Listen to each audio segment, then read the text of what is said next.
10 leyendas de terror españolas para pasar mucho miedo.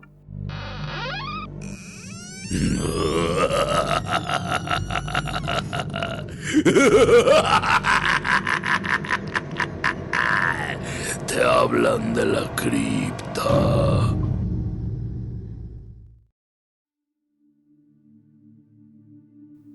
Un país como España acumula muchos siglos de cultura y con estos surgen los mitos que se transmiten de generación en generación. Por toda la geografía se pueden encontrar historias de fantasmas, posesiones, alienígenas y brujas. Abre bien los oídos, porque hoy vas a escuchar 10 leyendas de España que te helarán la sangre. El sillón del diablo, Castilla y León. A mediados del siglo XIX, limpiando en un trastero de la Universidad de Valladolid, un bedel se encontró con una silla abandonada en una esquina, como un trasto más. Cansado, decidió sentarse un rato. 3 días después, lo encontraron en el trastero, en la misma esquina, en la misma silla, muerto. Cuando un segundo bedel murió en las mismas circunstancias, las alarmas se dispararon y la leyenda se fraguó. La historia se remonta a principios del siglo XVI, cuando la Inquisición detuvo al médico Andrés de Proaza por asesinato, tortura y pacto con el diablo. Había abierto una cátedra de anatomía, pero los rumores decían que su conocimiento provenía del maligno. La desaparición de un niño cerca de su casa alertó a las autoridades, que le sacaron la confesión de asesinato, pero no de un acuerdo demoníaco. Sí admitió que poseía un sillón, regalo de un nigromante de Navarra, que le permitía entrar en trance y del que obtenía todo el conocimiento que necesitaba para sus diagnósticos. Aseguraba que solo un médico titulado podía hacer uso de él y que cualquier otra persona moriría a los 3 días. En la actualidad, el sillón se encuentra en el Museo Provincial de Valladolid. La Casa de los Espíritus de Coslada, Comunidad de Madrid.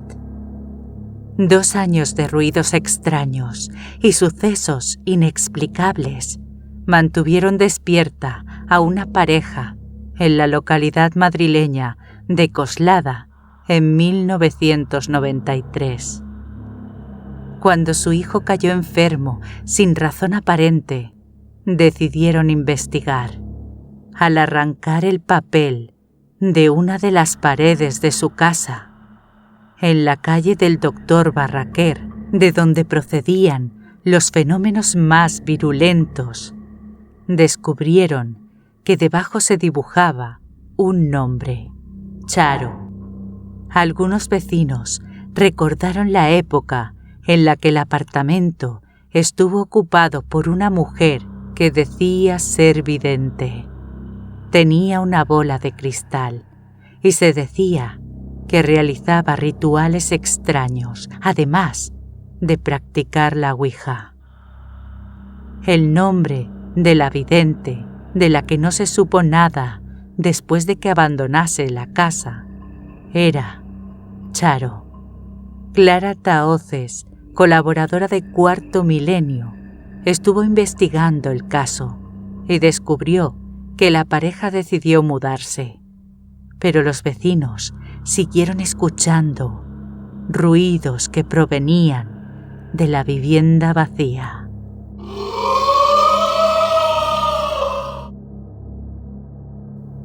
El barranco de Badajoz, Canarias. Chamoco, como se conoce también el barranco de Badajoz, es un cañón situado en Tenerife, en el archipiélago canario. Las leyendas en torno a este lugar son tantas que se pierden en el tiempo y resulta difícil abarcarlas todas. La mayoría convergen en un punto común: la aparición de luces o figuras luminosas. Una de las primeras historias se remonta a 1912, cuando dos mineros buscaban vías para sus excavaciones. Una pared se derrumbó ante ellos, dejando al descubierto una cabina que ocupaban dos entes luminosos. Hay dos versiones.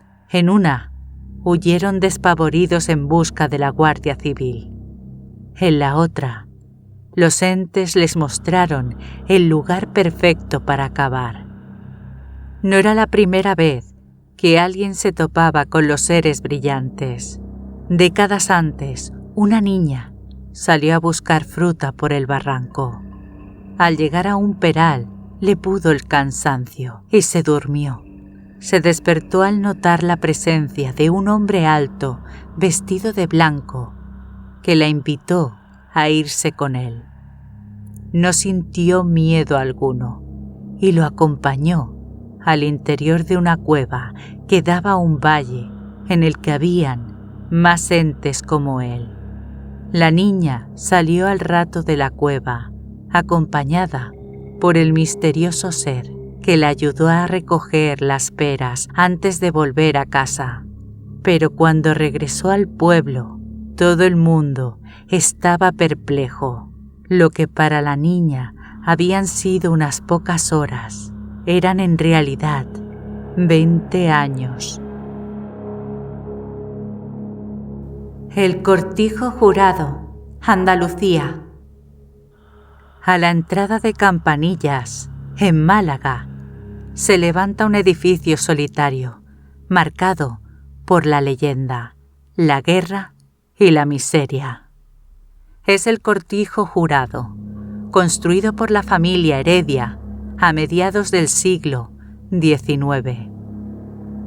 Luces extrañas, psicofonías y mensajes en las paredes alimentan la leyenda de un lugar marcado por el misterio y la tragedia, desde que aparecieron los cadáveres de 5 chicas torturadas en la hacienda. Las miradas acusatorias puestas sobre los Heredia y el despilfarro los llevaron a la quiebra. Vendieron su propiedad a la familia Larios. Se dice que los nuevos propietarios trataron de unir su nueva casa con la suya propia, el Cortijo Colmenares, mediante una red de túneles y pasadizos que más tarde habrían sido utilizados como calabozos durante la Guerra Civil.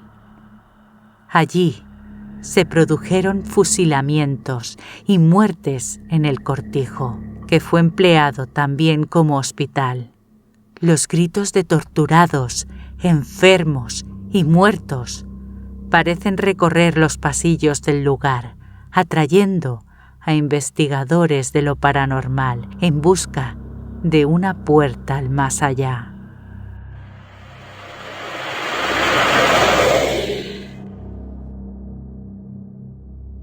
El carro de la muerte, Asturias. Un carro negro sobrevuela Ribadesella en busca de moribundos para recoger sus almas. Lo conduce el último fallecido en la parroquia más cercana. Utiliza ruedas de corcho para no hacer ruido por el camino y delatarse. Solo el grito de «Andáis de día que la noche gemía» delata que la gestía lo acompaña. La gestía es una versión de la Santa Campaña, una leyenda de Galicia y de Asturias, sobre una procesión de almas encapuchadas, ataviadas de blanco, que vagan por la noche, por calles y bosques. Cada espíritu lleva una vela encendida, pero encabeza marcha un vivo que porta una cruz y un caldero con agua bendita. El vivo camina junto a la procesión en las horas en las que debería dormir, pero los muertos no le dan descanso y se ve forzado a liderarlos cada noche. El mortal no recuerda nada al despertar, pero su salud se va deteriorando hasta la muerte. Entonces pasa a formar parte de la comitiva de ánimas para siempre. Hospital del Tórax, Cataluña. En 1952 se inauguró en Terrassa el Hospital del Tórax para tratar enfermedades respiratorias. El lugar elegido respondía a la necesidad de sol y aire puro de los enfermos. Lo que no se tuvo en cuenta fue el aislamiento. Los internos no tenían más contacto con el exterior que las llamadas y la radio. La mayoría requerían una medida de 18 meses de hospitalización, tiempo en el que debían convivir con pacientes terminales y enfermos mentales. Algunos eran abandonados por sus familiares y esperaban la muerte entre los muros del centro. Había poco personal y se colaban extraños para guarecerse. Por todo ello, durante muchos años, el Hospital del Tórax tuvo el índice más alto de suicidios de España. La mala gestión llevó al hospital a su cierre y abandono. Desde entonces, por sus pasillos, se oyen gritos de ¡Está muerto! chirridos y golpes.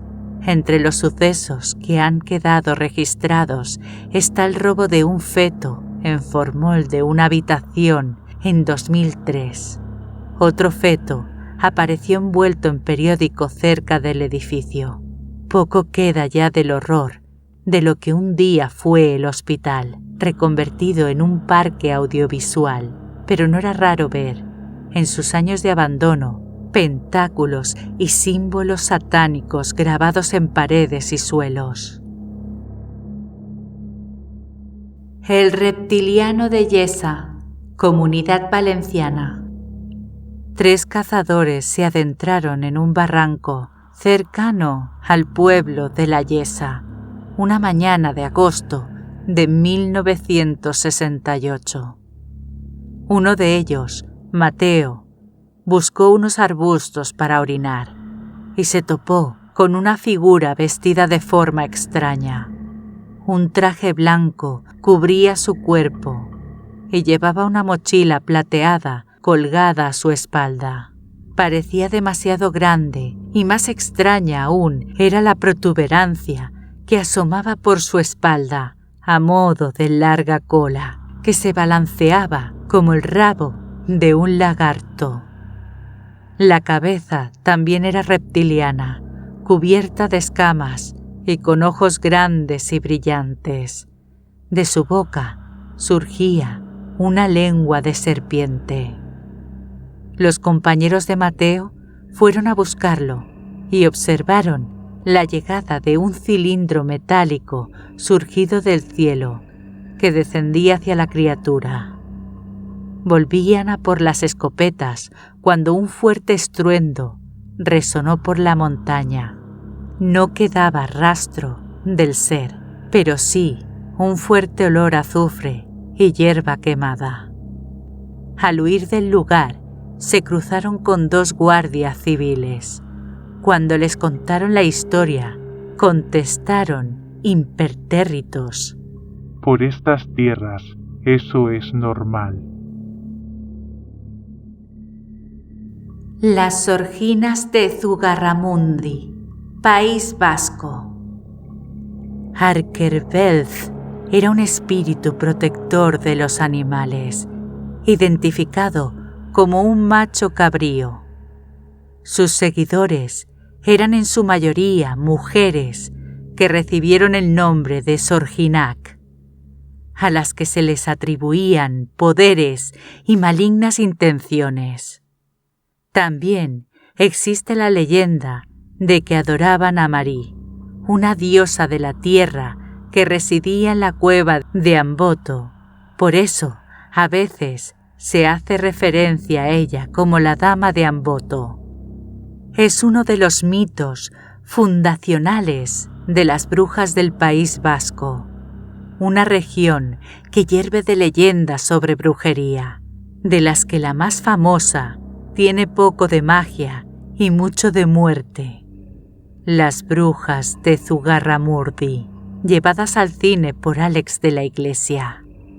De Zugarramurdi es otro de los mitos sobre las hechiceras de la zona, que trata de dos hermanos, un rico y otro pobre, esclavo del primero, que huyó de casa en busca de mejor fortuna y se quedó dormido bajo un puente, donde escuchó a escondidas a 3 brujas.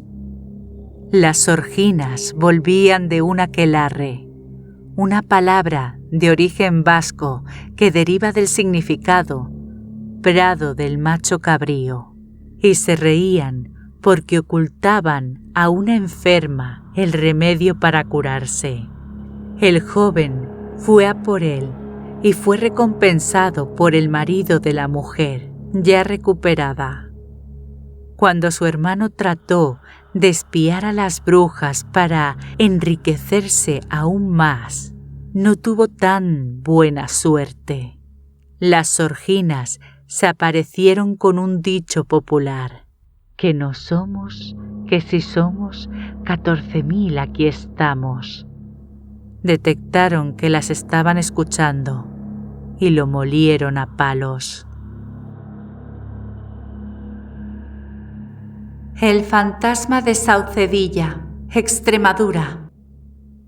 A finales de 1983, 2 niñas de 14 y 13 años, Mari Carmen y María del Mar, se toparon con lo desconocido en forma de figura tenebrosa y terrible en la localidad cacereña de Saucedilla.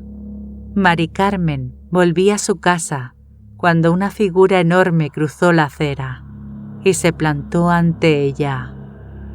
Un ser humanoide de 3 metros, cuyos brazos y piernas, si los tenía, estaban cubiertos por una túnica negra. Antes de que pudiera verle con mayor claridad, el ser giró en una calle y desapareció. Su encuentro fue similar al de María del Mar, pero esta vez la figura estaba quieta en mitad de la calzada, mirándola fijamente. La niña no pudo reconocer ningún rasgo al huir del lugar, presa del miedo. Esa noche, al sacar la basura, el horror mostró su cara, asomándose por encima de una pila de 2 metros de altura. Era el ser que se había encontrado horas antes, y pudo distinguir su rostro a la perfección. Una cabeza apepinada, pálida, con el pelo peinado hacia los lados y una cicatriz que surcaba su cara. La niña salió despavorida hacia el interior de la casa, justo cuando el ser reveló que sí tenía brazos y con un gesto lento le pidió que fuera con él. El duende parlante, Aragón. La madrugada del 27 de septiembre de 1934, en el edificio que entonces había en el número 2 de la calle Anselmo Gascón de Gotord de Zaragoza, una risa estridente rasgó el silencio en la escalera entre la planta 1 y 2. En los días sucesivos, la presencia de un duende se haría manifiesta por medio de la voz. El Heraldo entrevistó en 2008 a Arturo, de 78 años, que entonces era el niño de la casa donde sucedieron la mayoría de los fenómenos. Aseguró que llamó Chalado al duende y una voz le contestó: «Chalado no, pequeño». También se oía «cobardes, cobardes», y por la noche una voz pedía «luz que no veo». The Times y la BBC fueron a la ciudad para cubrir los sucesos. La policía incluso mantuvo conversaciones con el ente, tratando de localizarlo. Peinaron el inmueble, levantaron el tejado y trataron de derribar la chimenea. Pero al tomar medidas, una voz apuntó: «No se moleste, son 78 centímetros». Según Arturo, la voz dejó de sonar en 1935, para siempre. Él está convencido de que no fue una gamberrada ni un timo. No era nada físico, señaló a El Heraldo.